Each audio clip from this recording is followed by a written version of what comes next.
I found my long-lost brother by pure coincidence after being adopted by different families 30 years ago. So this is probably the craziest thing that has ever happened to me, and I still can't believe it's real. I'm 40 and I was separated from my brother Max when we were just babies. We were placed in an orphanage in the early 80s after our parents abandoned us. I don't have any memories of them. It's all super foggy, but I grew up knowing I had a brother out there somewhere.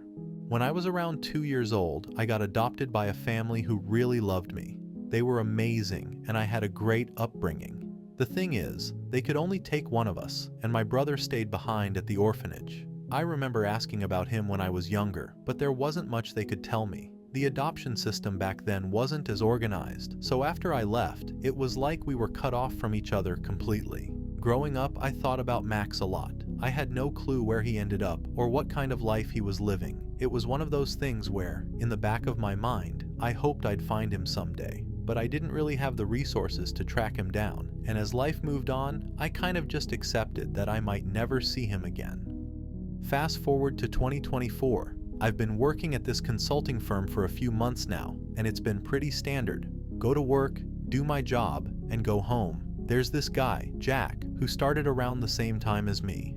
We're casual work friends, nothing too deep, just exchanging pleasantries and chatting during coffee breaks. One day, we decided to go out for drinks after work with a few other co-workers. Nothing crazy, just a couple of beers to unwind. As the night went on, some people started to leave, and eventually, it was just Jack and me sitting at the bar, talking. We got a little more personal, sharing random stories about our lives growing up. Somehow, the topic of adoption came up. I casually mentioned that I was adopted when I was really young. Jack's face kind of froze, and then he told me he was adopted too. At first, it was just one of those, "Oh cool, we have something in common" moments, but then things started to get weird. Jack asked me if I had any siblings. I told him that I actually did, or at least I thought I did. I had a brother, Max, who I lost contact with when we were just babies. That's when I noticed Jack's expression change completely. He said, "Wait, I have a brother I lost contact with too. His name was Max." We both kind of stared at each other for a second, not sure if we were making too much of a coincidence, but then we started piecing things together. I asked him if he had any memories of being in an orphanage, and he nodded. I told him my story, how I was adopted at 2, how I'd been separated from my brother, and how I never knew what happened to him. Jack told me that he was also adopted from an orphanage when he was about 3 or 4. He didn't remember much from before that time, but he knew he had been separated from a sibling too. The more we talked, the more it became clear. We weren't just talking about random coincidences. We were brothers. I'm not even sure how to describe that moment. It was like everything I'd wondered about my entire life was suddenly staring me in the face, sitting across the bar from me, drinking a beer. It felt surreal, like something out of a movie. We both went quiet for a minute, processing everything. Then Jack, or should I say Max, laughed. It wasn't a funny situation, but I guess we both felt so overwhelmed that it was the only reaction that made sense. After that weird, overwhelming moment of realization, we both just sat there in silence for what felt like forever. I think neither of us really knew what to say. I mean, how do you even react to finding out that the guy you've been working with, the casual work friend, is actually your brother? After a while, we started talking again, slowly filling in the blanks. I asked him about his life, what it was like growing up after he got adopted. Turns out, Max, still weird to call him that, was adopted by a family who lived a couple of hours away from where I grew up. They were a decent family too, but not quite as close-knit as mine. He said his adoptive parents were a little distant, more focused on their careers than anything else, but they made sure he had everything he needed. He didn't have the easiest time growing up though. He struggled with school and had a hard time making friends. When he got older, he started to rebel a bit, getting into trouble with the wrong crowd. He told me he always felt like something was missing, and now he wondered if it was because deep down, he knew part of his family was out there, but he couldn't find them. It was strange hearing him talk about his life. So many things were different for us, but at the same time, we had these odd similarities. Even though we grew up in different households, we both had this feeling that something was off, like we didn't quite belong. I wondered if maybe that was our connection, even when we didn't know we were connected. As the night went on, we kept comparing notes. We were both born in 1983, just a few months apart, which matched up. We started asking more specific questions about the orphanage, and everything lined up perfectly. We had both been there, but since we were so young, neither of us had clear memories of the place or each other. I vaguely remembered playing with another kid in the orphanage, but I always thought it was just another random child. Turns out it was probably Max. At one point, I asked him if he ever tried to find me or our biological parents. He admitted that he had thought about it over the years, but didn't know where to start. The orphanage didn't give him any real information about his birth family, and his adoptive parents weren't much help either. He said he had long accepted that it would be too difficult to track me down, especially without any concrete leads. I could relate to that. For me, I was always curious, but never knew how to go about searching for him. I guess we both just assumed it would never happen. And yet, here we were, sitting in a bar together, having found each other by pure coincidence. It's the kind of thing that you can't even make up. By the end of the night, we were still in shock, but there was also this strange sense of peace. Like, after years of wondering and not knowing, we finally had some answers. We agreed that we needed to keep in touch and start making up for all the time we lost. There was so much to catch up on. Our lives, our childhoods, our families. It was like we had a lifetime to fill in the gaps. Max and I exchanged phone numbers, and we both left the bar with a sense of excitement, but also a bit of sadness. Sure, we had found each other, but we had missed out on decades of each other's lives. There was a part of me that wished we had found each other sooner, that we could have grown up together like we were supposed to. But life had other plans, I guess. As I walked home that night, I couldn't stop thinking about how random the whole situation was. If either of us hadn't taken this job, if we hadn't gone out for drinks that night, if we hadn't started talking about our childhoods, none of this would have happened. It felt like fate in a way, like we were always meant to find each other eventually, even if it took 30 years. Update. It's not every day you discover that someone you've been working with is actually your sibling, let alone a sibling you've spent your entire life wondering about. We started hanging out more often, grabbing coffee during breaks, texting, and even meeting up outside of work. There was this natural bond forming between us, but it wasn't without its awkward moments. After all, we were essentially strangers trying to navigate the fact that we shared a history we knew almost nothing about. One weekend, we decided to sit down and really dig into our past. We pulled out what little information we had. Max had some old paperwork from his adoption that mentioned our birth parents' names, and I had some vague memories from my own adoption records. We knew our parents had abandoned us at the orphanage, but beyond that, the details were murky. Max was more curious than I was about finding our birth parents. He admitted that despite all the resentment he had built up over the years, he still wanted to know why they left us. Was it because they couldn't take care of us, or was it something else entirely? I wasn't sure if I wanted those answers. A part of me had come to terms with the fact that our parents were gone, and I didn't know if opening that door would do more harm than good. Still, I couldn't help but wonder. It was like this itch in the back of my mind. What kind of people would give up their 2 kids and never look back? Would they even care if they knew we had found each other after all this time? One night, we decided to do something a bit more proactive. Max had the idea of reaching out to the orphanage to see if they had any records left. It seemed like a long shot, but with the internet and everything being digitized these days, we thought it couldn't hurt to try. We made a couple of phone calls, and after a bit of back and forth, someone finally got back to us with some information. What they sent us wasn't much, but it was enough to confirm what we already knew. Our parents had abandoned us when we were babies, leaving no explanation as to why. There wasn't any more detail in the files, just their names and a date. It was a dead end. I could tell Max was disappointed, and to be honest, so was I, even though I had tried to keep my expectations low. In the meantime, as Max and I were building our relationship, I couldn't help but think about how different our lives had been. He told me more about his childhood, the rough patches, the fights with his adoptive parents, the years where he felt completely out of place. He struggled a lot with feeling unwanted, like he didn't belong anywhere.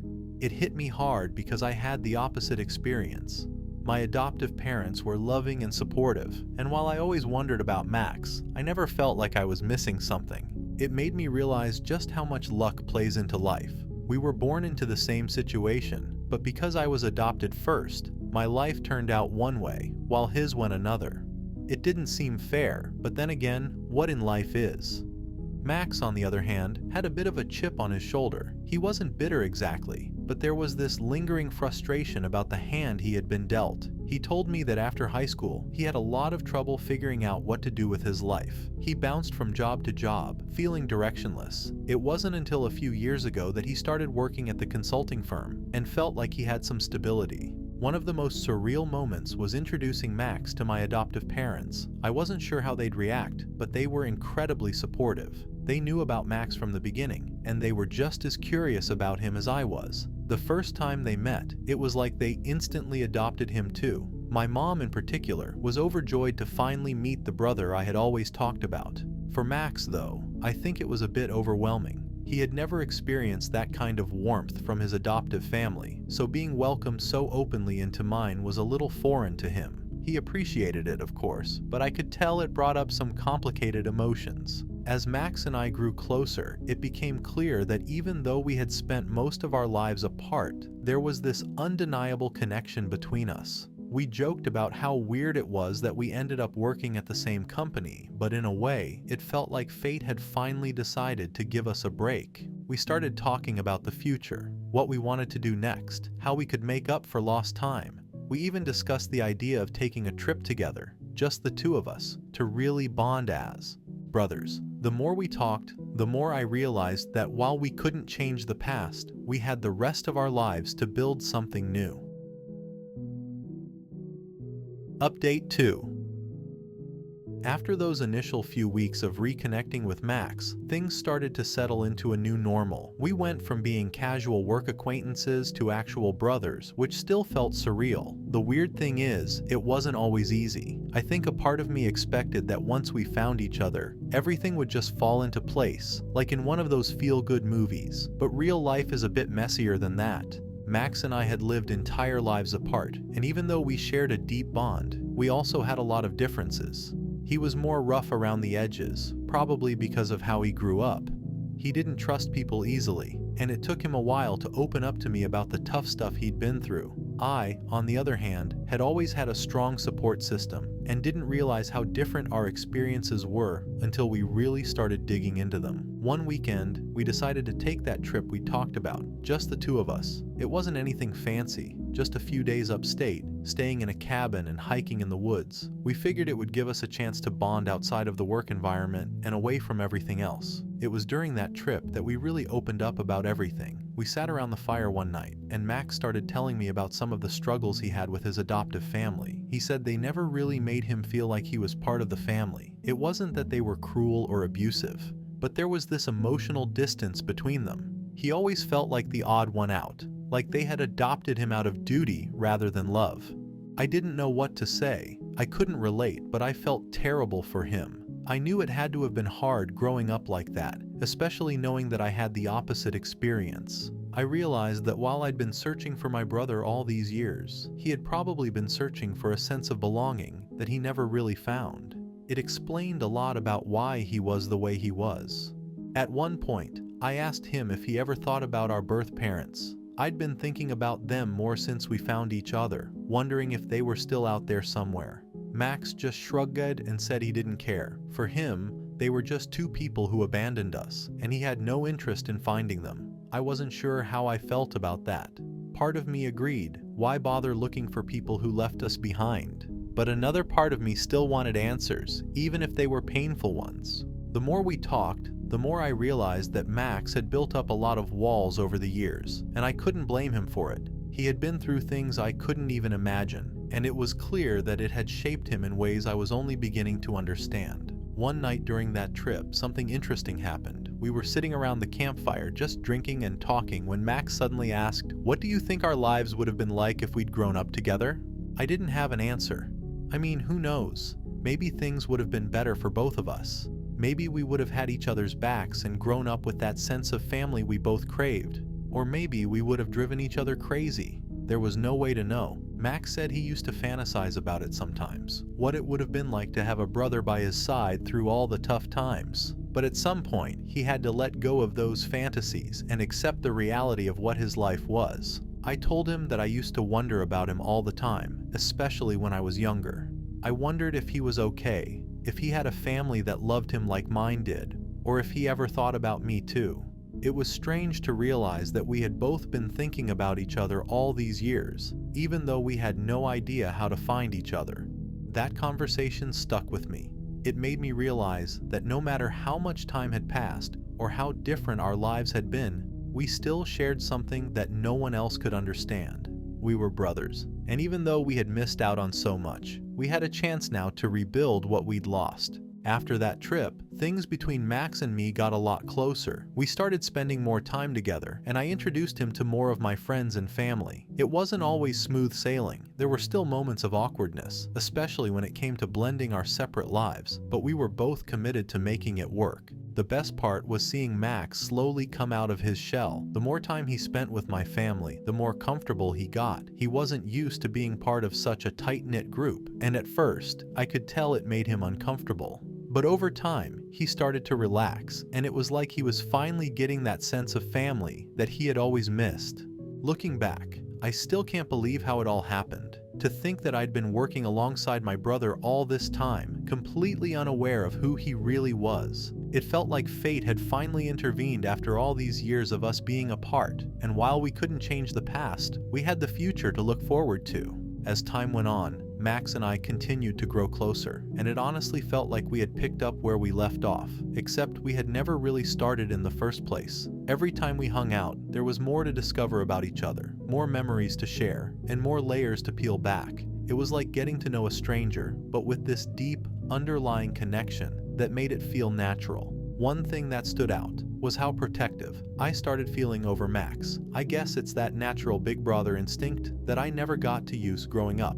Knowing what he'd been through, how different his life was from mine, I couldn't help but feel this need to look out for him, even though we were the same age. It was strange, but I think he appreciated it. He wasn't used to having anyone in his corner, and I wanted to make sure he knew that I had his back now. We talked more about our parents, but we didn't make any real moves to track them down. There was still this cloud of uncertainty hanging over the idea. Max was adamant that he didn't want anything to do with them, and I was torn. Part of me still wanted answers, but another part of me knew that those answers might just bring more pain. One day, Max opened up about something that shocked me. He told me about a time in his teenage years when he seriously thought about running away from his adoptive family. He had been going through a rough patch, feeling isolated and angry, like he didn't belong anywhere. He didn't tell anyone at the time, but he had packed a bag and was ready to leave. The only thing that stopped him was the thought that maybe, somewhere out there, I was looking for him. I was stunned when he told me this. I had no idea that I had played such a big role in his life, even when we were apart. It made me realize just how much we had both been searching for each other in our own ways. For Max, I had been this invisible anchor that kept him going when things got tough. And for me, he had been this missing piece, this unanswered question that I always carried with me. We continued to talk more about our lives and the struggles we faced growing up. One night, after a few drinks, Max told me something else that I wasn't expecting. He had been in and out of therapy for most of his adult life, trying to process the feelings of abandonment he had carried with him since childhood. He said that meeting me, finding out that I had been thinking about him too, was like this huge weight had been lifted off his shoulders. I told him that I had been to therapy too, though for different reasons. I had always been pretty open about my emotions, but there was something about growing up knowing I had a brother out there that made me feel incomplete. It was like no matter how good my life was, there was always this little piece missing. Talking about all of this with Max made me realize how much we had both been affected by our separation, even if we had dealt with it in completely different ways. It was cathartic in a way, like we were finally addressing the pain we had both been carrying for so long.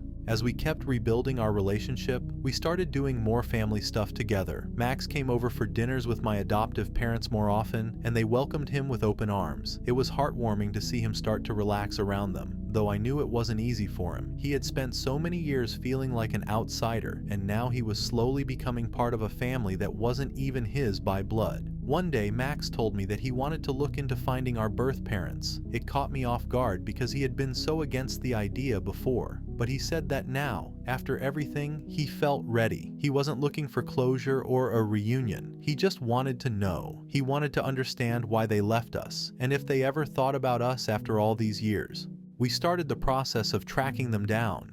It wasn't easy, and we hit a lot of dead ends along the way, but eventually, we found some information. It turned out that both of our birth parents had passed away several years ago. There wouldn't be a reunion or any answers to the questions we had carried for so long. In a way, it was a relief. We wouldn't have to confront them, but it also left us with a sense of unfinished business, like we would never truly know why they left us behind. Max took the news better than I expected. He said that after meeting me, he didn't really need answers anymore. He had found what he was looking for, and that was enough. Now we're closer than ever. Max has become a big part of my life, and we've made it a point to not let all the years we lost define our relationship. We've both accepted that the past is the past, and while we can't change what happened, we have the future to look forward to. We talk about everything now, our jobs, our families, our lives. It's strange to think about how much time we spent apart, but I guess sometimes life has a way of bringing people back together when you least expect it.